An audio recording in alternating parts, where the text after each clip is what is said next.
Greetings, YouTube. Today I'm going to talk about the radical conservative Christian sect known as the Overfull movement. Specifically, a escapee, essentially, someone that used to be part of the organization, has done an interview. Her name is Vicky Garrison. And the Overfull movement is, again, as I mentioned, it's a radical conservative Christian group. And they believe that women must be subservient to men. So the husband is the lord and master of the household, and his wife is his helpmeet, which is a rather archaic term.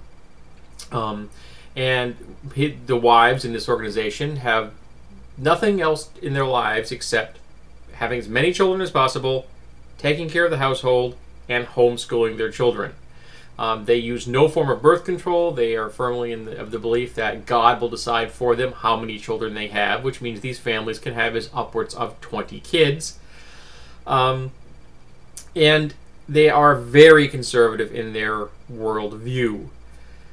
So anyone who's watched any number of my videos will tell you I'm probably going to have a problem with this organization, and I do, for any number of reasons.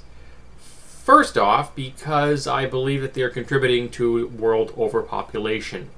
I believe that it's immoral to have more than 2 children. Heck, I believe it's unethical to have more than 1.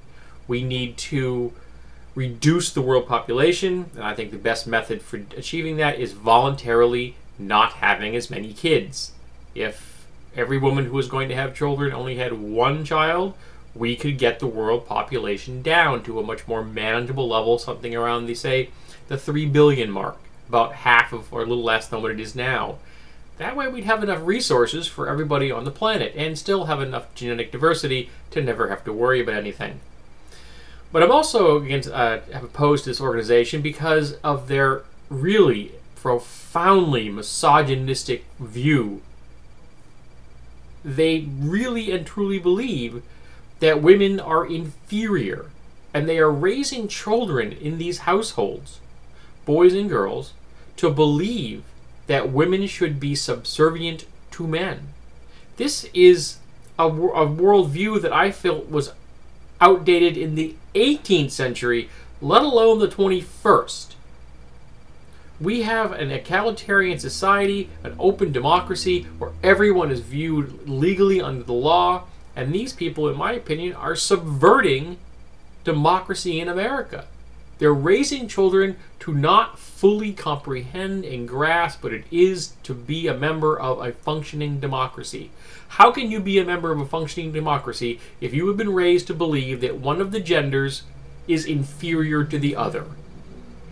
So yes, this bothers me, and I think it's bad for our nation, and I think it's definitely bad for the children in those households.